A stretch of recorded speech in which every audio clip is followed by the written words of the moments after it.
गुरु घासीदास मंदिर के ऊपर मुस्लिम समाज का झंडा लगाकर दंगा भड़काने का प्रयास करने के मामले में मुख्य आरोपी को मिली जमानत से क्षेत्र में आक्रोश फैल गया। बीते सप्ताह आरोपियों ने कातुल बोर्ड दुर्ग में दंगा भड़काने का प्रयास किया था, जिसके बाद मोहन नगर पुलिस ने सीसीटीवी कैमरे की मदद से उन्हें गिरफ्तार किया था। लेकिन संगीन धाराओं के बाद मुख्य आरोपी की जमानत के बाद अब क्षेत्रवासियों में भय का माहौल है। क्षेत्रवासियों का कहना है कि जब पुरानी दुश्मनी को लेकर जो लोग दंगा भड़काने जैसा कृत्य कर सकते हैं वो लोग खुले घूमेंगे तो कोई कैसे सुरक्षित हो सकता है। उनका कहना है कि इतने संगीन आरोप के बाद उस आदमी को आसानी से जमानत मिल गई, जिसका पुराना भयानक आपराधिक रिकॉर्ड है। इसके साथ ही आरोपी को जमानत देने से पहले इस बात पर भी विचार किया जाना चाहिए था कि अगर मामले में सीसीटीवी कैमरा नहीं होता तो क्या होता। अभी जो एक घटना घटी है पिछले बीते हफ्ते में जी इसकी पुनरावृत्ति न हो, हाँ। इसके लिए क्या आप शासन से मांग करते हैं? शासन से मांग करने से पहले हम अपने आप से मांग करते हैं कि हम क्या कर रहे हैं, हम क्या कर रहे हैं कि इस प्रकार की घटना की पुनरावृत्ति ना हो। शासन भी एक मतलब क्या है कि हमारा अंग है और उसको यहाँ पे हमारे वार्ड वासियों ने मांग किया है कि यहाँ जो है पेट्रोलिंग, पुलिस पेट्रोलिंग है, सीसीटीवी कैमरा है और गुरुद्वारा के परिरक्षण के लिए बाउंड्री वाल है, इसके गेट है, उस समुचित हो यहाँ का। उसमें हमने मतलब कभी भी शासन प्रशासन को बहुत ज़्यादा कोई मांग किया नहीं है और इस ज़िले के बिल्कुल शीर्ष में स्थित है, इसलिए बहुत सारी अपेक्षाएं हैं जिसको मतलब आने वाले समय में जैसे आएगा समाज के लोग बोलते जाएंगे तो शासन के समक्ष रखते जाएंगे। कहना चाहते हैं आप मामले को लेकर? ये मामला में ज़्यादा कुछ तो कहना नहीं चाहूँ, लेकिन एक ही चीज़ है, ये हमारे सतनामी समाज के ऊपर बहुत ही ज़्यादा शर्मनाक बात है। और ये चीज़ अब जब हमारा मेन मंदिर है, मेन मंदिर में हरा कलर का झंडा लगा दे गए और ये झंडा लगाई से बहुत बड़ा अपमानजनक बात है।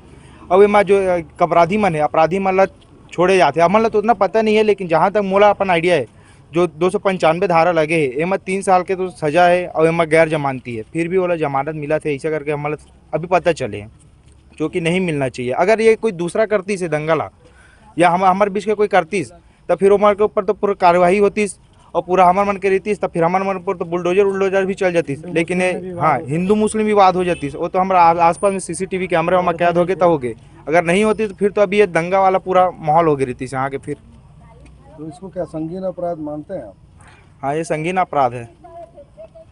मैडम, आप यहीं रहते हैं, यहाँ एक मामला हुआ पिछले हफ्ते में, उसको लेकर बहुत सारी बातें हैं, जैसे कुछ आरोपी गिरफ्तार हुए, उसके बाद उनकी जमानत की भी बात हो रही है। जी तो क्या है पूरा मामला, थोड़ा बताएं। सर, ये जो मामला है, उन्होंने जो अपराध किया है कातुल रोड गुरु घासीदास मंदिर परिसर के अंदर रात को 12:07 से 13:07 के बीच में डेट है जो वो 1:01 बजे के अंतराल में उन्होंने किया है ये सब। मतलब 1 से 1:30 के बीच में किए हैं। मतलब एग्जैक्ट टाइम बता देती हूँ मैं, 1:15 के अंदर में उन्होंने ये कांड किया है, जो मेरे स्वयं के घर के सीसीटीवी फुटेज में कवरेज हुआ है।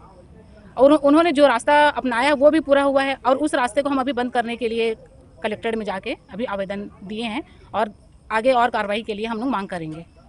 तो अभी क्योंकि ये बात आ रही है कि उसमें जो मास्टरमाइंड है, जी, जिसको बोला जा सकता है मुख्य आरोपी, उसकी जमानत की बात सामने आ रही है, उसको लेकर, क्योंकि आप एक एडवोकेट हैं, तो क्या आप किस तरीके से देखते हैं उसको?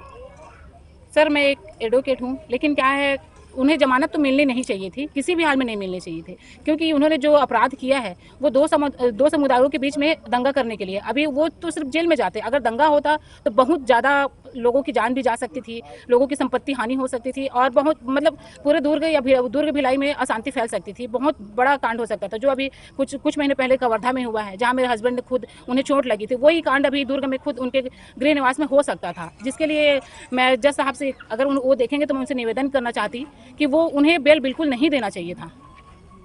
तो अभी हो गया है, तो अभी इसके बाद कोई पिटीशन फाइल किया जाएगा कि उसको हम सर सेशन में लगाएंगे, लेकिन उन्हें इतनी आसानी से नहीं जाने देंगे। पूरा समाज, ऐसा नहीं है कि सिर्फ सतनामी समाज ही आक्रोशित है, मुस्लिम समाज भी आक्रोशित है।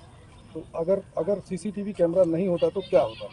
नहीं होता सर तो पता ही नहीं चलता। उस एवज में और भी बड़े बड़े क्राइम हो सकते थे क्या? अगर वो बाहर आ गए तो ऐसा नहीं कि क्राइम नहीं होगा, और होगा, क्योंकि वो लोग तो क्रिमिनल माइंडेड हैं ही। उनका जो बैकग्राउंड देखा जाए तो ऐसे ऑलरेडी क्रिमिनल है, हम उसको नकार नहीं सकते। ऐसा नहीं है कि वो पहली बार ऐसा क्राइम कर रहे हैं, इससे पहले भी और क्राइम कर चुके हैं।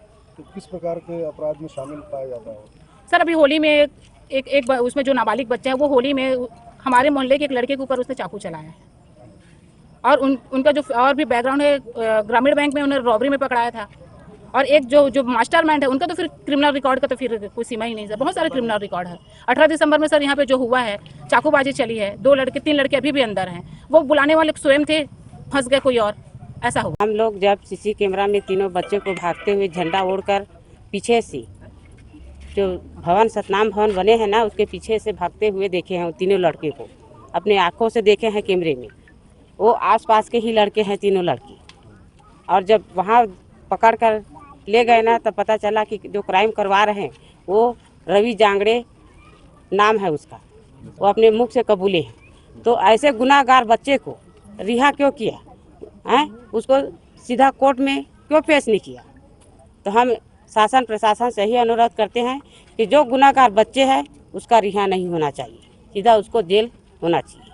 बस मेरा यही अनुरोध है।